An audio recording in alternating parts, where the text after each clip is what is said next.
So please welcome our keynote speaker, Devin Thorpe.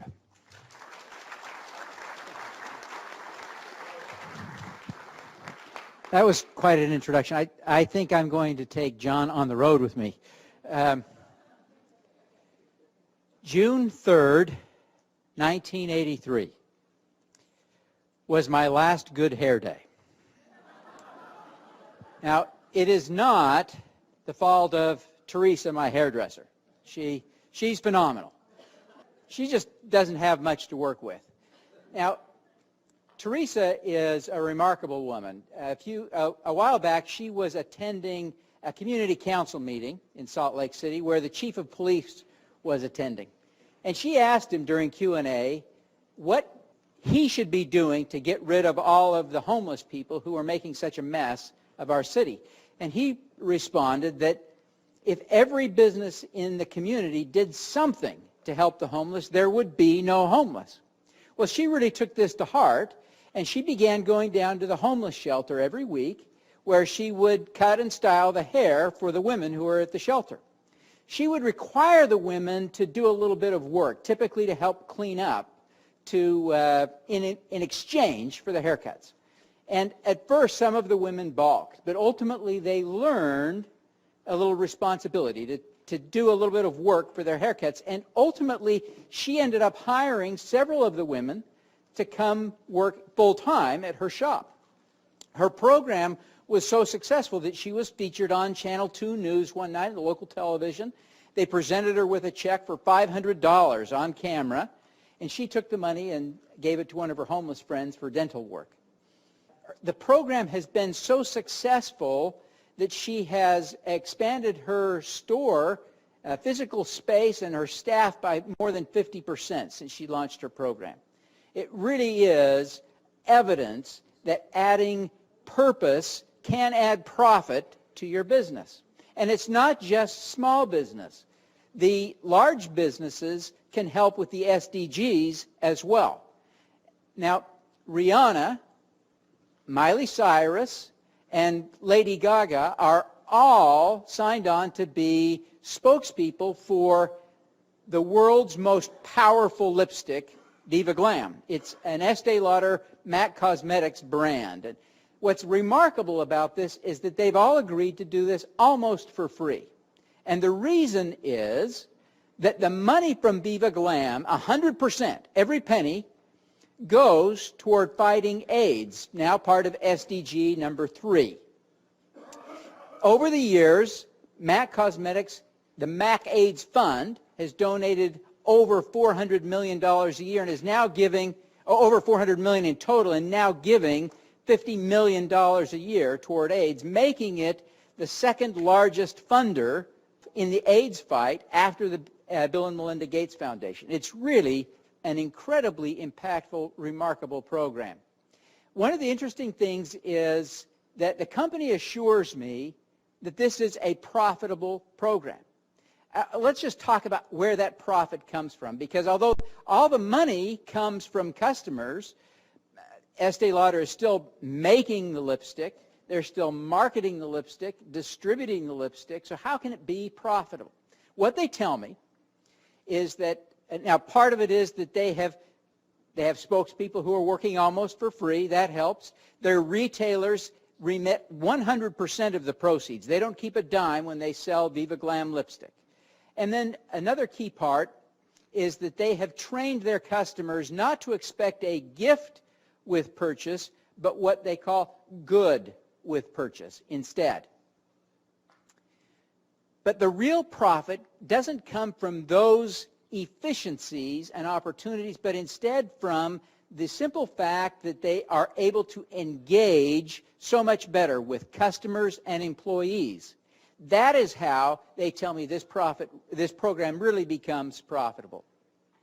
In an overwhelming 86% of respondents to an informal survey I did for a Forbes article a while back said that their employees were happier because of their corporate social responsibility programs. And 76% said that they had better employees as a result of those programs. Really an amazing statistic. Now, I want to tell you the story quickly here of Ann Care Reichert. She is a Rotary Peace Fellow, and she created an amazing program in Germany in partnership with Daimler and some other large corporations there to work with the 1.1 million refugees who have arrived in the last year. She thought the images weren't fair. When Ann Care Reichert saw the photos in the media of some of the 1.1 million refugees arriving in Germany, she said, "We need to stop talking about refugees and start talking with refugees instead." Ann met a refugee named Mohammed who had been a programmer. He explained that he couldn't program because he didn't have a computer. She knew that 43,000 IT jobs were open in Germany, so she decided to launch the Ready School of Digital Integration to teach them coding skills. In 1 year, she launched her nonprofit school and has already trained dozens of students. Mark Zuckerberg and Priscilla Chan even visited the school and geeked out with the students. The program is working. Her students even created an app called Bureaucrazy to help refugees navigate the bureaucracy. Rotary's John Hugo said, "If we don't act now to build the conditions for peace, then events that undermine it will only increase." One of the keys to a successful corporate social responsibility program is to choose a cause authentically. Let me tell you a little bit about how one company did that. Susan was invited to go with her company BDA on a corporate retreat to Hawaii with all of the other employees. And she invited her on-again, off-again boyfriend to go with her, I think hoping that it would solidify their relationship. One night during the retreat, her colleagues heard her screaming in her hotel room. And because her boyfriend had blocked the door, they weren't able to get in time, and he is now serving a life sentence for her murder. The company chose as its cause the fight against domestic violence. Now, I hope none of you have to lose an employee to choose a cause. But I assure you that if you talk to your employees and your customers, you'll be able to find something that stirs that sort of passion in order to enable you to really connect with your employees and customers to build a CSR program. Not long ago, I had the founders of doTERRA, a $1.2 billion startup, on my show. And they told me about their efforts to eradicate extreme poverty in the developing world. Let me share their story with you. Some say corporations are the problem, not the solution. doTERRA, a $1.2 billion direct marketer of essential oils, sought to prove them wrong.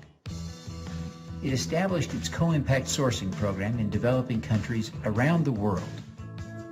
The goal is to improve the livelihoods of smallholder farmers and their communities. Nepal villages where the company sourced wintergreen were devastated by the 2015 earthquakes. This proved to be a moment of truth for the company. Would it cut and run or double down? The company doubled down, bringing aid to affected communities.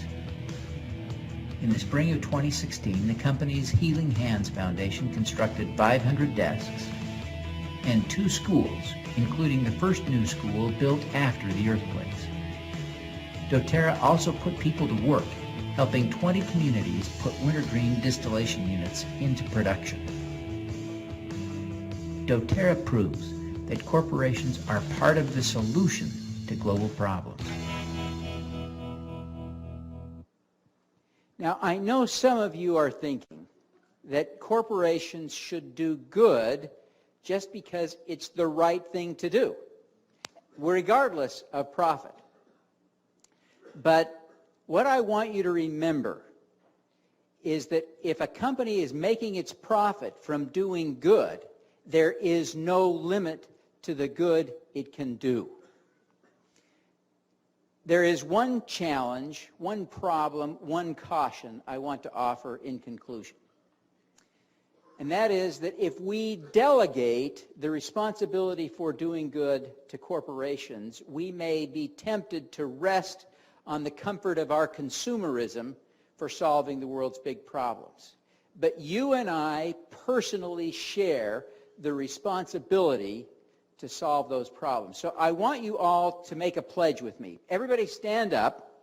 And if you're in the other room, if you are watching online, I want you to stand up and do this with us. Around the world, there will be millions of us. So I want you all to take this pledge. I will change the world with me. And we're going to repeat it 4 times. Each time, I want to emphasize a different word. And the first time, I want you to say it like you mean it, emphasizing the word I. I will change the world. Now will. I will change the world. I will change the world. I will change the world. Now, the world's biggest problems of disease, poverty, and climate change are no match for you, so I'm going to get out of your way. Thank you very much.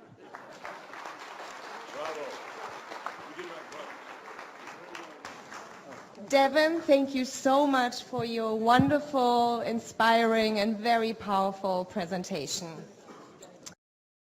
When it says inclusive, it's following up on the pledge that you just made to change the world. As Devin said, we want to make sure that we don't talk at people or about people, but we want to make sure that we include them in the discourse. Well, one thing that I've said since morning is I repeat again, and Devin said in his presentation as well, businesses now are part of the solution.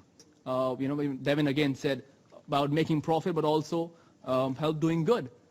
And as we have seen in the video just before, one of the most marginalized groups are small-scale farmers. So on this note, ladies and gentlemen, I'd like to close this session by reminding you that, as the previous speaker and the keynote speaker of this session said, the challenge of inclusive economic development also rests with you.